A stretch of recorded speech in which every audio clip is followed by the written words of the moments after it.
오늘 주신 말씀을 같이 좀 나누기 원합니다. 오늘 주신 말씀은 고린도후서 1장 3절에서 11절까지 말씀 함께 읽도록 하겠습니다. 고린도후서 3장 1절부터 3절부터 11절까지 고린도후서 1장 3절부터 11절. 제가 먼저 3절 말씀 봉독합니다. 찬송하리로다. 그는 우리 주 예수 그리스도의 하나님이시요 자비의 아버지시요 모든 위로의 하나님이시며 우리의 모든 환난 중에서 우리를 위로하사 우리로 하여금 하나님께 받는 위로로써 모든 환난 중에 있는 자들을 능히 위로하게 하시는 이로다. 그리스도의 고난이 우리에게 넘친 것 같이 우리가 받는 위로도 그리스도로 말미암아 넘치는도다. 우리가 환난 당하는 것도 너희가 위로와 구원을 받게 하라는 것이요 우리가 위로를 받는 것도 너희가 위로를 받게 하라는 것이니 이 위로가 너희 속에 역사하여 우리가 받는 것 같은 고난을 너희도 견디게 하느니라. 너희를 위한 우리의 소망이 견고함은 너희가 고난에 참여하는 자가 된 것 같이 위로에도 그러한 줄 알미라. 형제들아, 우리가 아시아에서 당한 환난을 너희가 모르기를 원하지 아니하노니 힘에 겹도록 심한 고난을 당하여 살 소망까지 끊어지고 우리는 우리 자신이 사형 선고를 받은 줄 알았으니 이는 우리로 자기를 의지하지 말고 오직 죽은 자를 달리 살리시는 하나님만 의지하게 하심이라. 그가 이같이 큰 사망에서 우리를 건지셨고 또 건지실 것이며 이후에도 건지시기를 그에게 바라노라. 같이 읽겠습니다. 너희도 우리를 위하여 간구함으로 도우라. 이는 우리가 많은 사람의 기도로 얻은 은사로 말미암아 많은 사람이 우리를 위하여 감사하게 하려 함이라. 아멘. 말씀을 가지고 위로의 하나님이란 제목으로 같이 말씀을 좀 나누기를 원합니다. 제가 어떤 인터넷의 자료를 보면서 제가 적어놨던 재밌는 글이 있어서 재밌는 표현이 있어서 적어놨습니다. 작년 어떤 한국 신문에 남자 순환 시대라고 하는 칼럼이 적혀 있었는데요. 남자 순환 시대입니다. 남자들의 어떤 순환 시대인데 20대 답이 없다. 젊은이들이 답답한 마음인 거죠. 대책이 없는 거예요. 직장도 없고 아무것도 없다는 겁니다. 30대 집이 없다. 돈이 없다는 겁니다. 결혼을 하려고 하는데 돈이 없는 겁니다. 학비를 갚아야 되고 여러 가지 비용이 많이 드는데 돈이 없는 겁니다. 40대 나는 없다. 존재감이 없는 거죠. 모계 사회가 되어 가지고요. 이제 한국 사회는 이제 부계 사회가 아닙니다. 더 이상 이제 모계 사회입니다. 이제 모계 사회가 되어서 자녀도 그렇고 어디 가나 남편은 없고 아버지는 없는 그런 모습. 50대 일이 없다. 명퇴나 은퇴를 해서 더 이상 직장이 없는 겁니다. 일을 하고 싶은데 일을 못하는 거죠. 마지막 60대 낙이 없다. 삶의 희망이 없다는 겁니다. 허무한 마음. 그러니까 무슨 말이냐, 20대부터 60대까지 다 힘들다는 이야기입니다. 남자 순환시대라고 해서 재밌게 표현해서 그렇지만 이제 빼주시고요. 여자 순환시대는 어떨까요? 똑같을 겁니다. 너 나 없이 힘들고요, 젊은이 늙은이 할 것 없이, 남자 여자 할 것 없이 모두가 힘든 시대를 살아가고 있습니다. 정말 힘든 시대입니다. 위로가 필요한 시대입니다. 그래서 그 신문의 표현의 얘기는 뭐냐면 2018년에 10대 트렌드 보고서라고 해서 2018년에 어떤 일들이 흥행할 것인가 라고 이야기가 나오는데, 고용 불안, 주거 불안, 여러 가지 불안들이 일상화됨으로써 위로 산업이 각광받을 것이다. 위로를 받기 위해서 어떤 위로를 받는 대상으로서 그 위로해주는 일이, 그런 사업들이 각광을 받을 것이라고 하는 뉴스를 본 적이 있습니다. 그러니까 너무나 힘들다는 겁니다. 어렵다는 겁니다. 그래서 누군가로부터 위로를 받고 싶은 마음, 그런 마음으로 사람들이 위로받을 곳을 찾고 있는 시대, 그 시세가 바로 지금이다 라고 할 수 있다는 겁니다. 그래서 정말 좋기로는 힘들 때 누군가의 위로를 받고 그 받은 위로로 말미암아 또 다른 사람을 위로하는 이 선순환이 이루어지면 정말 좋겠는데, 그래서 내가 받는 위로만큼 또 다른 사람에게 위로해주고 또 그 사람이 위로받아서 또 위로해주는 그런 선순환이 일어나면 참 좋겠는데, 반대로 힘들다 보니 비판하고 상처를 주는 거예요. 판단하는 거예요. 그리고 그 받은 상처로 말미암아 또 다른 사람에게 상처를 주는, 위로를 주지 않고 상처만을 확장시키고 있는 악순환이 일어나는 시대인 것 같다는 겁니다. 우리는 진정한 위로가 무엇인지 알아야 되고, 그리고 그 진정한 위로가 바로 하나님께 있음을 깨달아야 됩니다.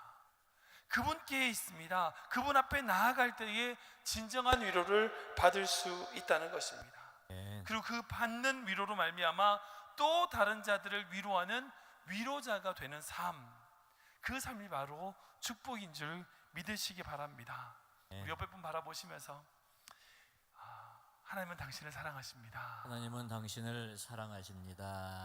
하나님은 당신을 사랑하십니다. 하나님을 당신을 사랑하십니다.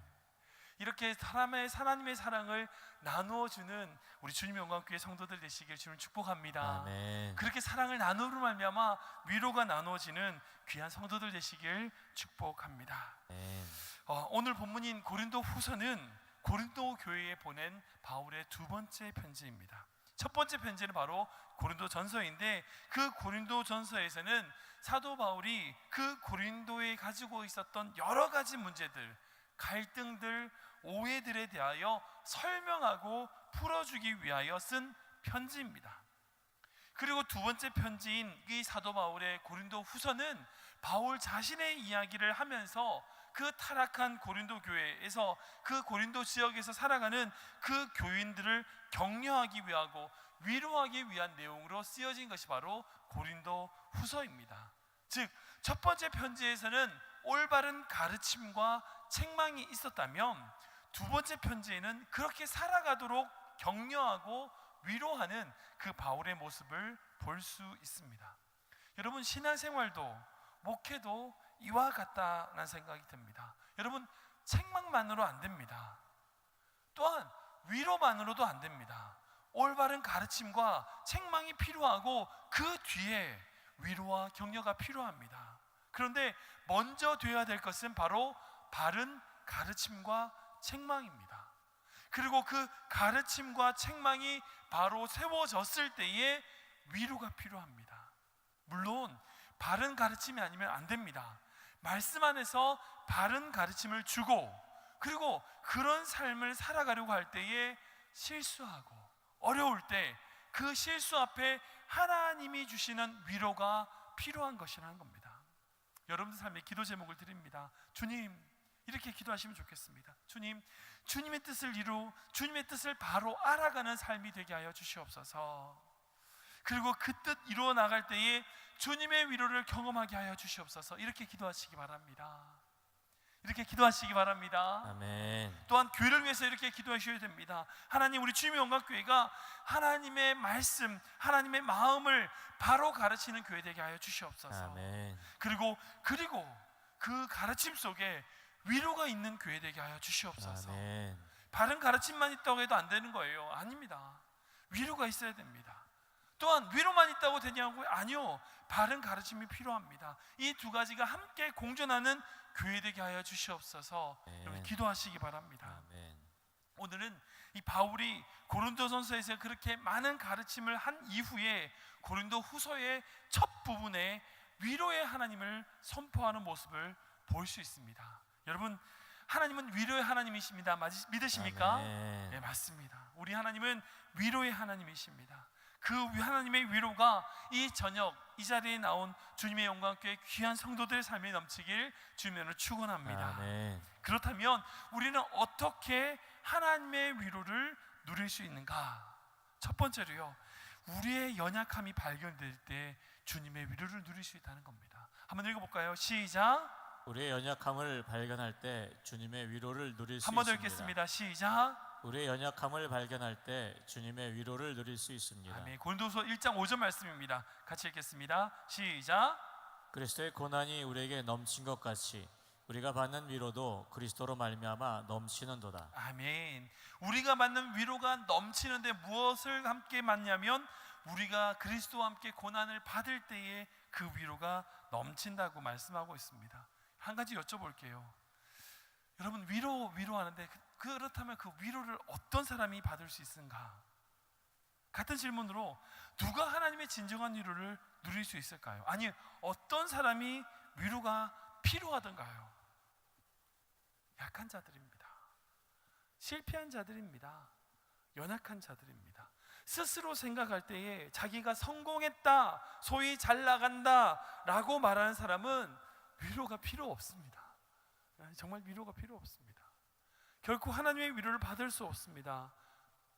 그런데 스스로 생각하기에 실패했다, 정말 어렵다, 낙심된다 라고 하는 자들에게 성경에서는 끊임없이 주님이 찾아가 위로하시는 모습을 볼 수 있습니다. 주님은 그들에게 찾아가 결코 혼자 두지 않고 그들을 위로하시는 모습을 보게 됩니다. 시편 34편 18절 말씀에 이렇게 기록되어 있습니다. 같이 읽겠습니다. 시작. 여호와는 마음이 상한 자를 가까이 하시고 충심으로 통회하는 자를 구원하시는도다. 아멘. 하나님은 마음이 상한 자에게 가까이 하시고 충심에 통회하는 자를 구원하신다고 말씀합니다. 그런데 약간 섭섭하죠. 왜 하나님은 마음이 상한 자에게만 가까이 하실까요? 왜 하나님은 중심에 통회하는 자만을 구원하실까요? 여러분, 하나님은 모든 자와 가까이 하신 줄 믿으시기 바랍니다. 하나님은 모든 사람에게 함께 하세요.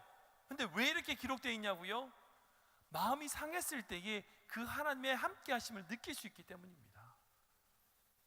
마음이 높아 있으면요, 하나님이 같이 계신 걸 못 느껴요. 그런데 마음이 상해 있을 때에, 그 마음이 낙심될 때에 주님의 함께 하심을 느낄 수 있다는 겁니다. 또한 중심에 통회하는 마음이 있을 때에 하나님의 구원하심을 경험할 수 있다는 겁니다. 일본의 여류 작가 미우라 아야코라고 하는 여류 작가가 있습니다. 노벨 문학상을 받았던 정말 유명한 기독교 일본인 여류 작가입니다. 빙점이라고 하는 작품으로 유명한 작가입니다. 그녀는 폐결핵, 직장암, 유방암, 여러 가지 병으로 몇 번이나 죽음의 문턱을 드나들었고, 그 후유증으로 1999년에 77세 일기로 세상을 떠나셨습니다. 그런데 그녀가 자신의 일기 속에 써놨던 그 고백이 있습니다. 뭐라고 써놨냐면요, 병들지 않고는 들으지 못할 기도가 따로 있습니다. 병들지 않고는 믿을 수 없는 기적이 따로 있습니다. 병들지 않고는 들을 수 없는 말씀이 따로 있습니다. 병들지 않고는 가까이 갈 수 없는 성소가 따로 있습니다. 병들지 않고는 우러러 볼 수 없는 얼굴이 따로 있습니다. 병들지 않고는 나는 인간조차 될 수 없습니다.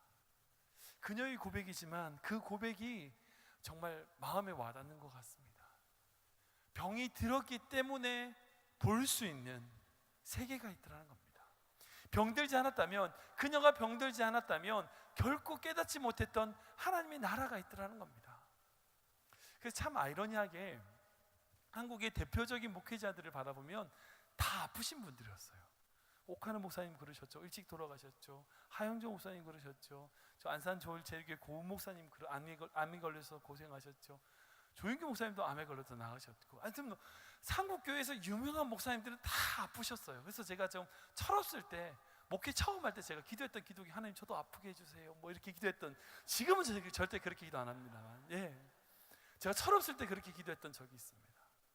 아팠을 때야만 깨닫게 되는 은혜가 있더라는 거예요. 그 과정을 통과함으로, 그 고난을 통과함으로 보게 되는 은혜가 있더라는 겁니다. 그렇게 마음이 떨어져 있을 때에 받던 위로가 있더라는 겁니다. 예수님의 산상수훈에서도 마찬가지로 그렇게 말씀하시죠. 심령이 가난한 자일 때만 하나님의 나라를 소유하게 된다는 것입니다. 심령이 가난해지는 환경이 아니면 결코 누릴 수 없는 신앙의 위대한 유산이 있다라는 겁니다. 그렇다면 우리는 이렇게 고백할 수 있습니다. 혹시 지금 어려운 상황과 문제 가운데 계시는 분 계십니까? 하나님의 위로가 필요하다고 느끼시는 분 계십니까? 그로 말미암아 지금 이 마음이 상하신 분 계십니까? 자존감이 떨어지신 분 계신가요? 힘들지만 여러분, 그 모든 상황이 축복입니다. 은혜입니다. 왜요? 그 상황이 있기 때문에 여러분들이 하나님을 찾기 때문입니다. 여러분들 하나님의 위로가 임할 수 있게 되기 때문입니다. 기도하시면 됩니다. 주님의 위로가 필요합니다. 내 힘든 상황 주님 아시죠? 주님 위로해 주세요. 그렇게 말씀하시면 되는 겁니다. 그러면 되는 겁니다. 그리고 그 주님의 위로를 누리시기 바랍니다. 아멘. 혹시 이 자리 가운데 그런 상황이 나는 아니다, 그런 어려움이 없다, 여러분 환경이 그렇지 않다고 우리가 그런 마음이 없을 수 있나요? 아니요. 환경이 아무리 좋다고 할지라도 우리의 마음을 겸손케 하고 우리의 심령을 가난하게 하고 주님의 은혜를 구할 때에 여러분 그 마음에 주님의 위로가 임할 줄 믿으시기 바랍니다. 아멘. 두 번째로 우리는 어떻게 하나님의 위로를 누릴 수 있는가?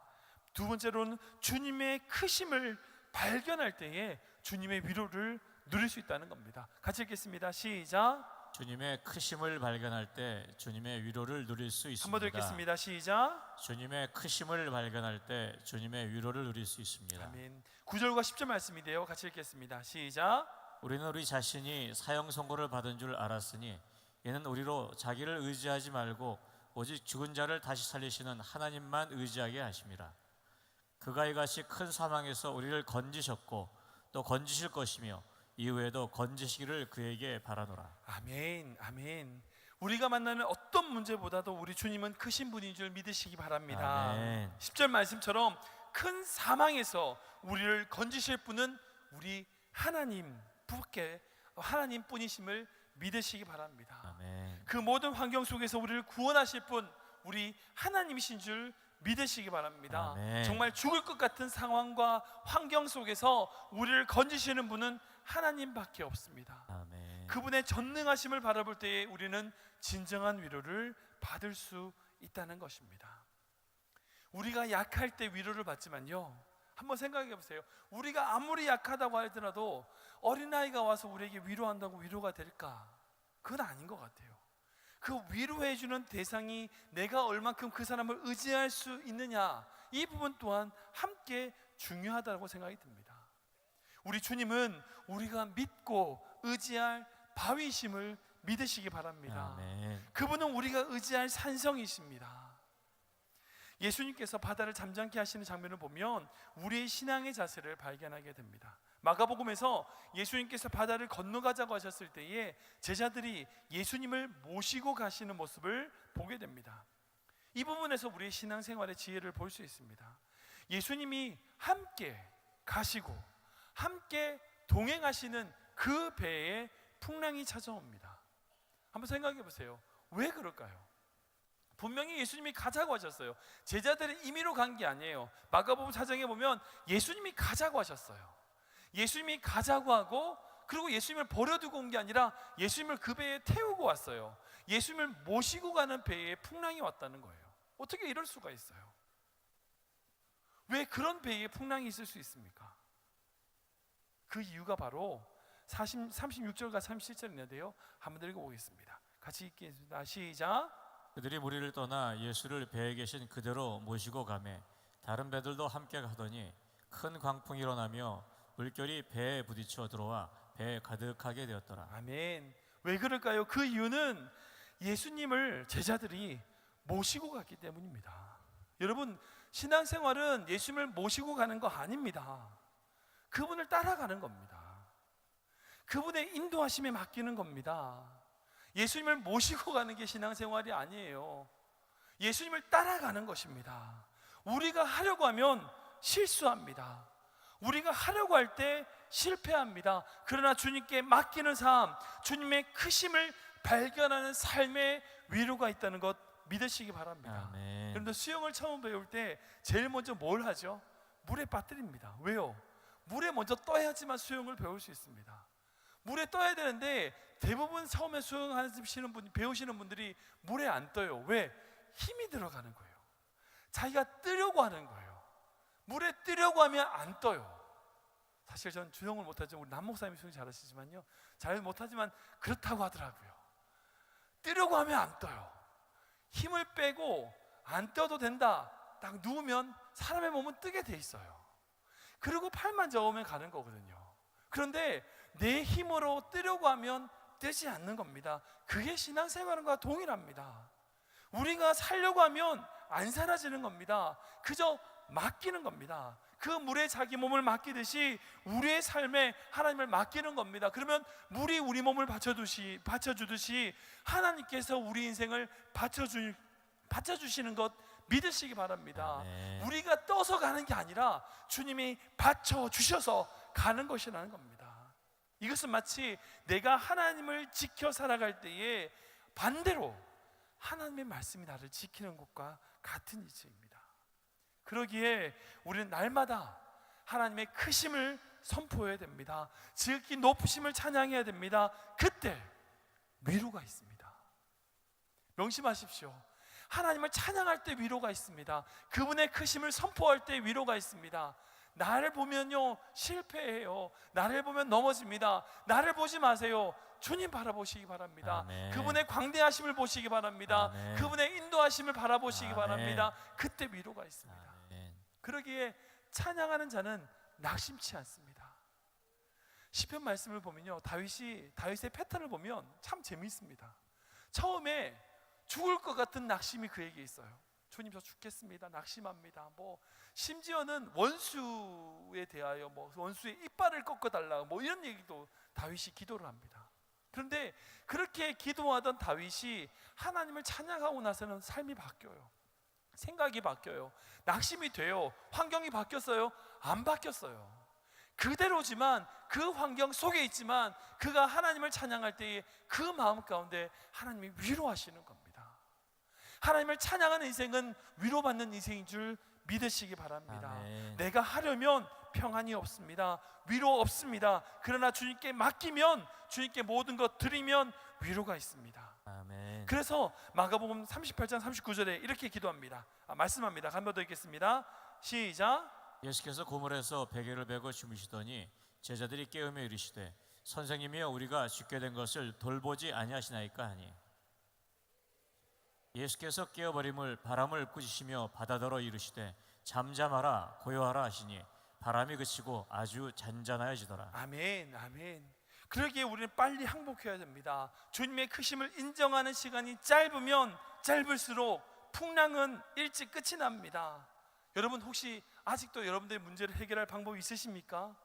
풍랑 계속될 겁니다. 더 이상 방법이 없으십니까? 그러면 주무시는 예수님을 깨우시기 바랍니다. 살려달라고 하시기 바랍니다. 때론 예수님께서 기다리실 때가 있습니다. 신앙생활을 하다 보면 그런 것 같아요. 어떤 때는 예수님이 하나님께서 미리미리 다 풍랑도 없애주시고 다 정리해주시고 알아서 다 정리해주시는 때가 있습니다. 물론 그럴 때도 있어요. 그런데 때론 기다리실 때가 있습니다. 마치 주무시는 것처럼, 마치 조시는 것처럼, 아예 하나님이 계시지 않는 것처럼 느껴질 때가 있습니다. 언제까지요? 깨울 때까지, 주님께 맡길 때까지.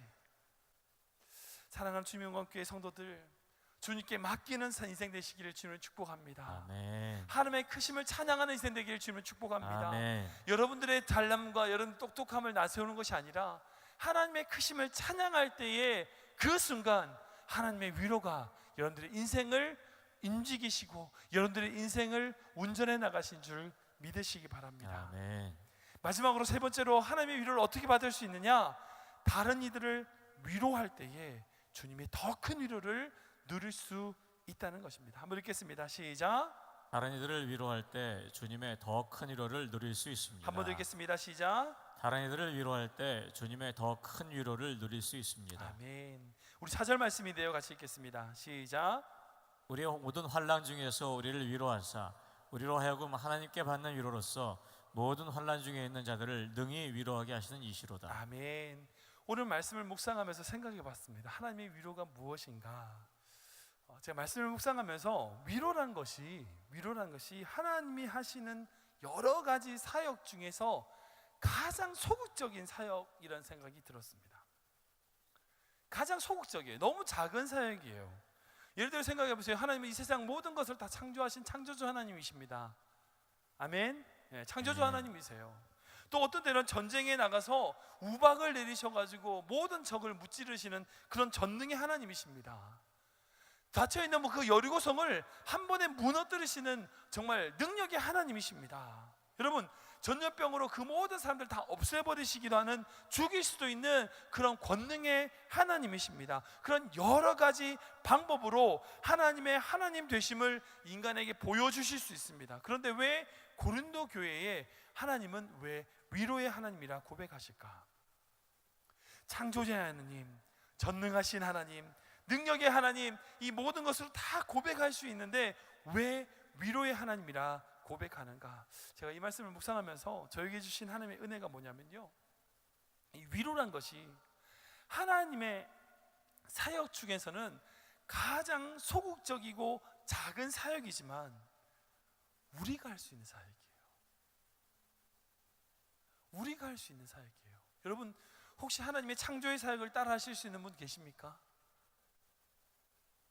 혹시 하나님의 사역 중에 그 전쟁의 여리고성을 무너뜨릴 수 있는 사역을 하실 수 있는 분 계신가요? 아니, 풍랑을 잔잔케 하시는 분 손 들어 주시겠습니까? 혹시 무리를 걸어 보신 분 계신가요? 우리는 하나님의 사역을 따라 할 수 없습니다.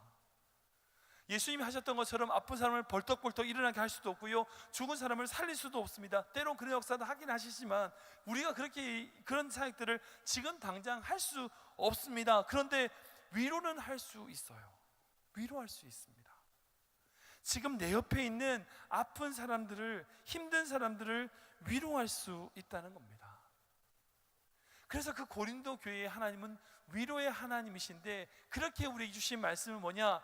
그 하나님의 사역은 정말 소극적이고 작은 사역일지라도 우리와 함께 하기를 원하신다는 겁니다. 한 번 더 말씀드릴게요. 우리와 함께 하기를 원하신다는 겁니다. 아멘. 그 위로의 하나님이 그 위로로 말미암아 우리와 함께 동력하기를 원하신다는 겁니다. 그래서 하나님의 위로의 하나님이심을 묵상하면 우리가 위로받는다라고 하는 것에 무게가 있는 것이 아니라 우리가 위로해야 된다는 것에 무게가 있다는 겁니다. 하나님은 위로의 하나님이십니다. 믿으시기 바랍니다. 아멘. 그 말은 나를 위로하신다에서 그치는 것이 아니라 내가 그 하나님과 함께 다른 이들을 위로하기를 원하신다는 겁니다. 실제 2016년도에 있었던 일입니다. 콜로라도 메리디안 초등학교에서 실제 있었던 일입니다. 그곳에 다니는 마리 팩이라고 하는 아이가 있습니다. 이 아이가, 사진 띄워주세요. 마리 팩이라고 하는 아이가 있습니다. 이 아이가 근육암에 걸렸어요. 횡문 근육종이라고 하는 암에 걸려가지고 9살짜리 아이인데 1년 동안 항암 치료를 한 겁니다. 근데 항암 치료란 것이 하면 머리가 다 빠지잖아요. 그 모든 머리가 다 빠졌어요. 근데 그 아이가 감사하게도 건강을 되찾아가지고 다시 학교로 돌아오는 날이었습니다. 이 사진에 있는 그 옆에 있는 카멜론이라고 하는 아이가 선생님에게 찾아가서 아이디어를 냅니다. 이 메아리라고 하는 아이를 위로하기 위해서 자기 머리를 깎겠다는 겁니다. 그리고 이 이야기를 선생님께 했어요. 그리고 엄마가 이 아이와 함께 교장 선생님을 찾아갔습니다.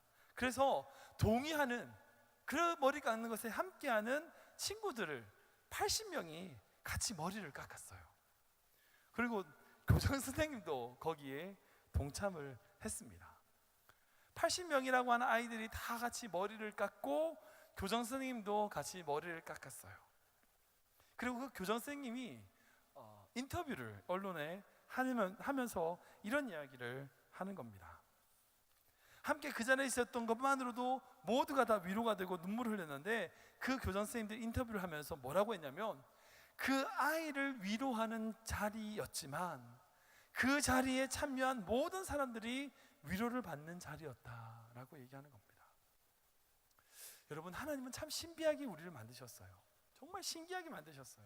왠지 아세요? 다른 사람을 위로하면 위로받게 돼 있어요. 남을 사랑하면요, 그 사랑이 이게 퍼서 줘가지고 이게 동이 나서 없어지는 게 아니라, 남을 사랑해서 내 사랑을 꺼내서 그 사람에게 주면 이 사랑이 없어지는 것이 아니라 그것이 차고 넘치는 거예요. 노래처럼, 찬양의 가사처럼. 그 사랑이 바닥나는 것이 아니라 사랑은 계속해서 공급되는 거예요. 왜요? 하나님이 위로하시고 하나님이 사랑을 주시니까. 아멘. 제가 섬기는 야베스 공동체 지체 중에 우리 장애인 부서 사랑부를 봉사하는 지체가 있습니다. 그 지체가 자매가 뭐라고 그러냐면, 자기는 그 장애 아이들 도와주러 갔대요. 그런데 도와주다가 보니까 내가 오히려 그들에게 사랑을 받고 도움을 받고 있다는 것을 고백하더라고요. 참 신기해요. 사랑을 내가 한 것 같은데 아니요, 사랑을 받고 있어. 내가 도와준 것 같은데 아니, 도움을 받고 있는 거예요. 하나님은 우리 인간을 그렇게 만드셨어요. 놀라운 것은 내가 위로를 하는데 위로를 받는 삶을 사는 거예요. 여러분, 근데 그 삶이 행복한 삶이에요. 나 위로받아야 돼, 나 위로받아야 돼라고 나만의 위로를 갈구하는 인생이 행복한 인생이 아니고요, 내가 남을 위로할 때에 그 위로가 다시 돌아와 내 삶에 채워지는 은혜, 그게 행복이에요. 아멘. 위로만 받기만 하지 말고 위로하는 삶을 사시기 바랍니다. 아멘. 우리가 자기만을 위로하는 것이 아니라 그 위로를 나눠줄 때에 그 행복을 누리는 삶, 그 삶이 얼마나 행복할까요? 그뿐 아니라 우리 6절 말씀에 이렇게 기록되어 있습니다. 같이 읽겠습니다. 시작. 우리가 환난 당하는 것도 너희가 위로와 구원을 받게 하려는 것이요, 우리가 위로를 받는 것도 너희가 위로를 받게 하려는 것이니 위로가 너희 속에 역사하여 우리가 받는 것 같은 고난을 너희도 견디게 하느니라. 아멘. 이 우리가 받는 고난이 있어요. 환난이 있어요. 근데 그 환난의 목적이 뭐냐? 나의 위로, 나의 고난, 나의 모든 것의 문제, 어렵게 모든 것의 목적이 무엇이냐? 바로 당신의 위로라는 거예요. 하나님은 때로는 우리를 환난 가운데 넣으실 때가 있습니다. 애매한 환경 가운데 우리를 몰아가실 때가 있습니다. 어떨 땐요, 어처구니 없는 오해를 받을 때도 있습니다. 상황이 이상하게 꼬여가지고 나만 이상해지는 그런 일들을 경험하게 될 때가 있습니다. 여러분들 왜 그런지 아세요? 여러분들이 다른 사람을 위로할 필요가 있기 때문입니다. 왜 하나님이 여러분들의 그런 환경 가운데 밀어넣으신지 아십니까? 또 누군가가 여러분들의 삶을 통하여 위로받게 하기 위해서입니다. 그러기에 여러분들의 환난은 다른 이의 축복입니다. 여러분들의 어려움은 여러분들의 어려움으로 그치는 것이 아닙니다.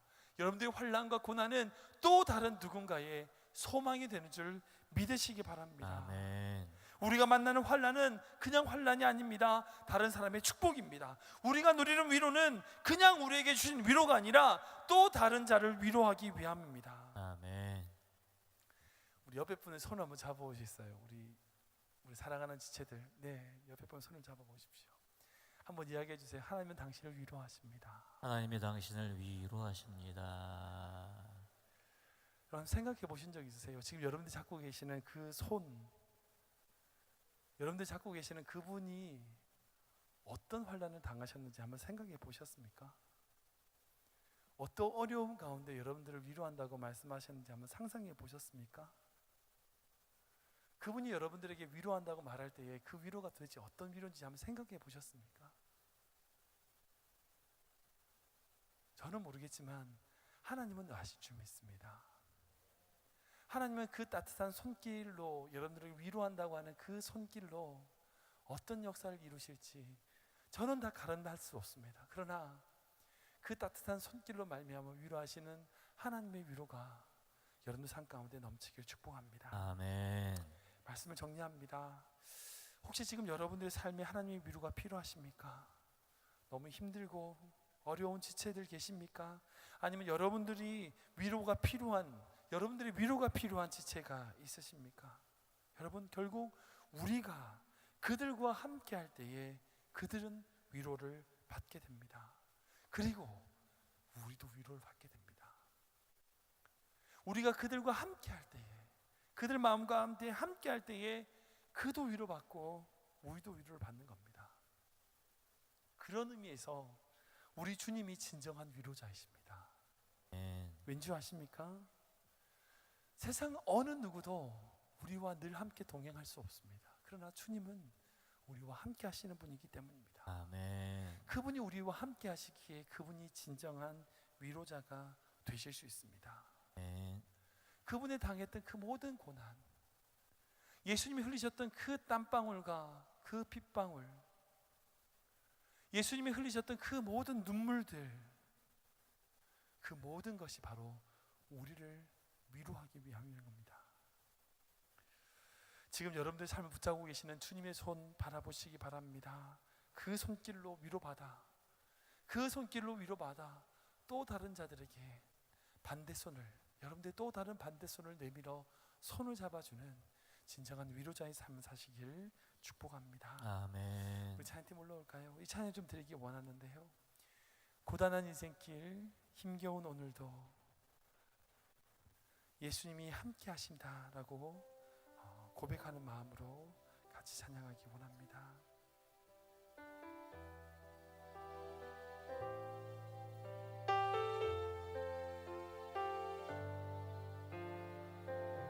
고단한 인생길, 고단한 인생길 힘겨운 오늘도 예수 내 마음 아시네. 지나간 아픔도 마주할 세상도 예수 내 마음 아시네. 하루를 살아도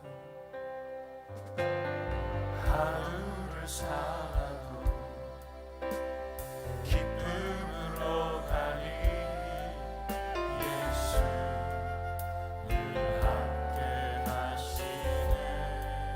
후회도 염려도 온전히 맡기리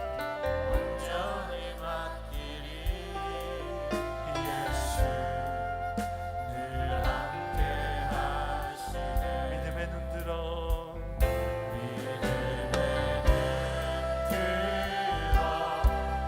주를 보리. 이 또한 지나가리라.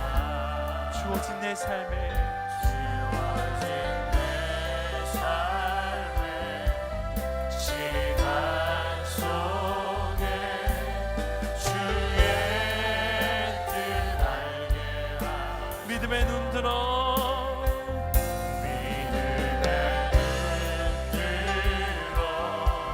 주를 보리. 이 또한 지나가리라.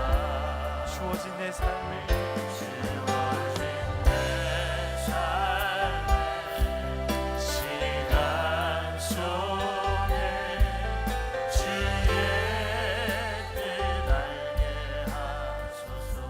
그러면 이렇게 고백합니다. 이 또한 지나가리라. 이렇게 될 대로 되라, 뭐 이런 뜻이 아닙니다. 그런 푸념이 아닙니다.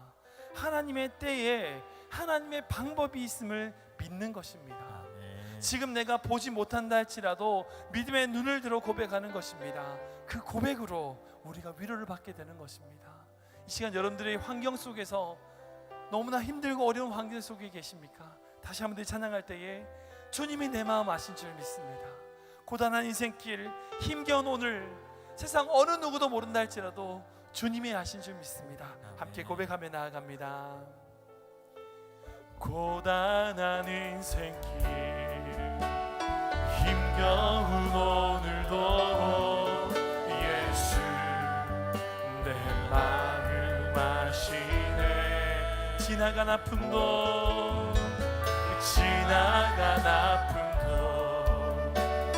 마주할 세상도 예수 내 마음 아시네. 믿음의 눈 들어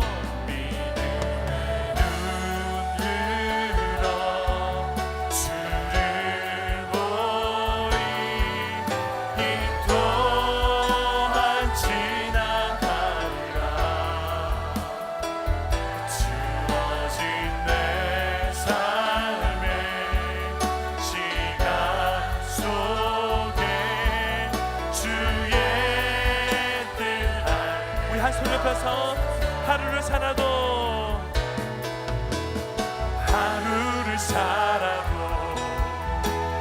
기쁨으로 가니 예수 늘 함께 하시네. 후회도 염려도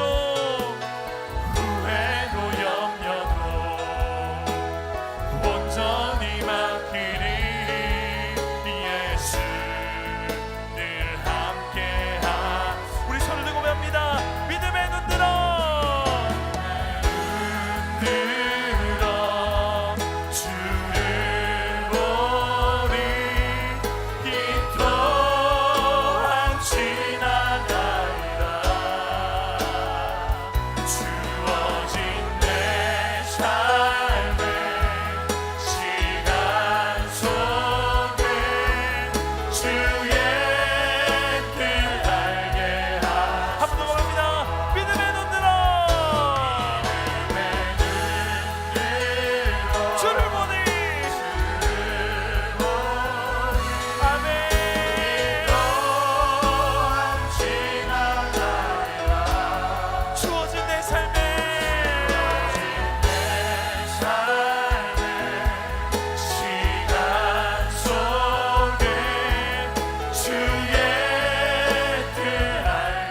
필요할 때 주님, 나의 모든 인생 가운데, 고단한 인생 가운데 주님의 위로가 필요합니다. 주님, 그 위로 바라보고 나아가는 삶 되게 하여 주시옵소서. 나의 모든 삶의 환경의 매일 인생이 아니라 주님 바라보는 인생 되게 하여 주시옵소서. 그러므로 말미암아 또 다른 자를 위로하는 삶이 되게 하여 주시옵소서. 우리 주님 앞으로 짓고 전심을 기도합니다. 시작.